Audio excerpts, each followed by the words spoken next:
Yet Secretary Blinken insisted today the U.S. withdrawal from Afghanistan was an extraordinary success. Blinken was grilled by Republicans on the House Foreign Affairs Committee this afternoon. That grilling has continued late into the day. Congressional correspondent Aishah Hasnie starts us off tonight live from Capitol Hill. Good evening, Aishah. Right, good evening to you. Democrats tore into Republican questioning tonight as Republicans tore into Blinken's decision-making, calling for him to resign at one point and even questioning why he didn't show up to this hearing in person. Can you tell us where you are today? Yes, I'm at the State Department. Oh, couldn't be bothered to come down here and see Congress. All right, that's great. The first oversight hearing over the chaotic withdrawal of Afghanistan got off to a contentious start as members of the House Foreign Affairs Committee grilled Secretary of State Antony Blinken. Questions range from the basic, how many Americans and Afghan allies are still left? As of the end of last week, we had about 100 American citizens in Afghanistan who had told us that they wished to leave the country.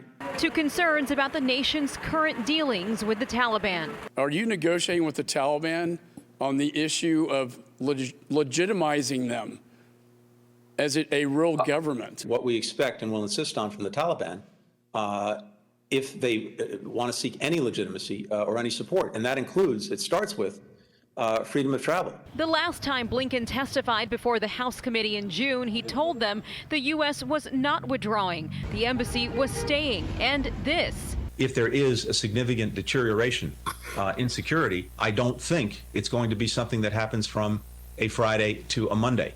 Today, Blinken made clear the administration does not support the current Taliban government. The interim government named by the Taliban falls very short of the mark that was set by the international community for inclusivity.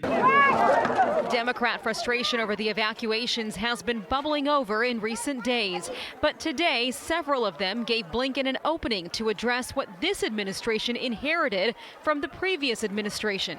How meticulous was the planning for the Trump administration declared May 1st withdrawal? Thank you, Congressman. We inherited a deadline. We did not inherit a plan.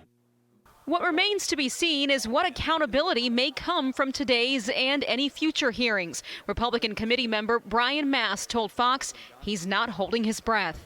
I think they're too arrogant to resign. They don't see as though there's any problems that they created on the globe or domestically or anywhere else.